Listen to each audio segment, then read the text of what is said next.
दूसरे चरण के मतदान के बाद एकदम सियासत गर्मा गई है, जहां एक तरफ मोदी धुआंधार प्रचार रैलियां कर रहे हैं और विपक्ष पर हमला कर रहे हैं, वहीं पर इंडिया गठबंधन भी देश भर में अलग अलग स्थानों पर रैलियां करके इंडिया गठबंधन के नेता भी हमला कर रहे हैं और वो भी ताबड़तोड़ रैलियां कर रहे हैं। ऐसे में जब मुंबई से उज्ज्वल निगम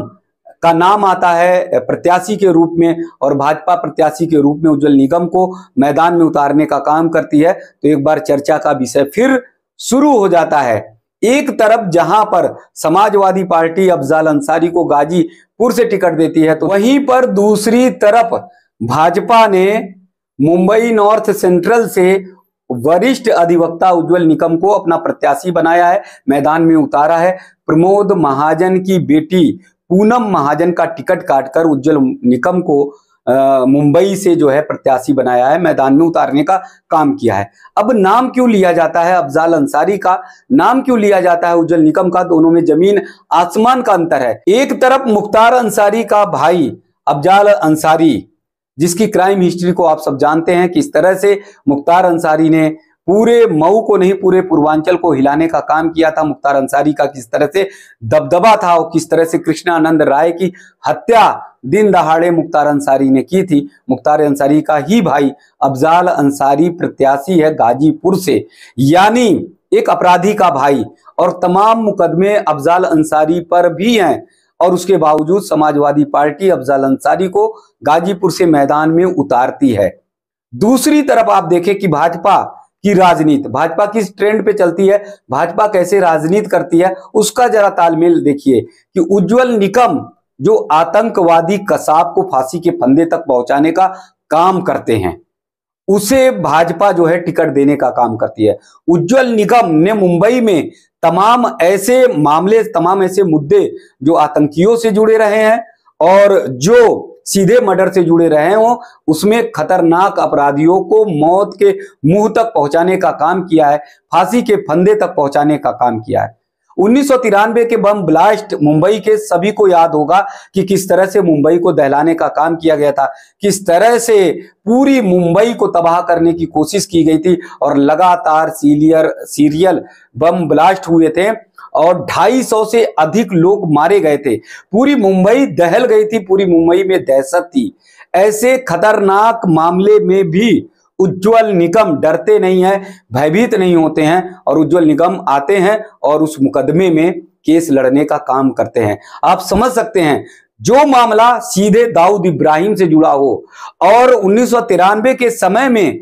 दाऊद इब्राहिम पूरी तरह से मुंबई पे उसका आतंक का कब्जा था, उसके गुर्गे जब चाहते थे, जिस समय चाहते थे, उस समय किसी का भी मर्डर कर देते थे, किसी की भी हत्या कर देते थे। ऐसे समय में उज्ज्वल निगम ने कमान संभाली थी और 1993 के सीरियल बम ब्लास्ट मुंबई के मामले को अपने हाथ में लिया था और हाथ में लेने के बाद जो है उन्होंने कई अपराधियों को सजा दिलाने का काम किया था। दूसरी तरफ गुलशन कुमार को आप जानते होंगे, जो टी सीरीज के मालिक रहे और जिन्होंने गीत संगीत और धार्मिक, खासकर धार्मिक जो गाने थे, गीत थे, भजन थे, उनको बहुत अधिक दुनिया तक, देश तक ले जाने का काम अगर किसी ने किया था वो तो गुलशन कुमार की हत्या के मामले में भी केस लड़ने का काम उज्ज्वल निगम ने किया, जो भाजपा के प्रत्याशी है मुंबई से, उन्होंने इस मामले को लिया। अब गुलशन कुमार का नाम इसलिए लेना पड़ता है कि अपराधियों का कैसे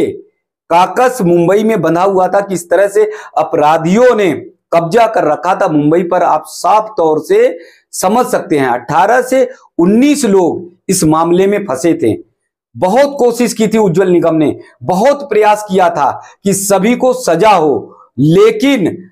इतना बड़ा काकस था, इतना बड़ा गिरोह था, इतना बड़ा गैंग था कि उज्ज्वल निगम एक को जो है सजा दिलवा पाए थे, बाकी बरी हो गए थे। यानी उन गुंडों के खिलाफ, उन लोगों के खिलाफ पुलिस प्रशासन के अधिकारी भी सामने आने से डरते थे, भयभीत रहते थे, कतराते थे। गवाह जो होते थे वो मुकर जाते थे। जो लोग मौके पर घटना को देखते थे उनकी हिम्मत नहीं होती थी कि वो जाकर न्यायालय में जाए और गवाही दें। इन सब चीजों की कमी के कारण वो आरोपी बच गए थे, लेकिन उज्ज्वल निकम ने साहस किया था, हिम्मत किया था कि किसी भी तरह से अपराधियों को छोड़ेंगे नहीं और उन्हें सजा दिलाने का काम करेंगे। ऐसे समय में 90 से लेकर अगर 2000 का वक्त देखें तो मुंबई में आतंक का, गुंडों का, मवालियों का, एक सरगना का इतना बड़ा गिरोह था, इतना बड़ा गिरोह था कि उस मामले में कोई भी बड़ा सा बड़ा वकील वो भी बोलने की हिम्मत नहीं करता था,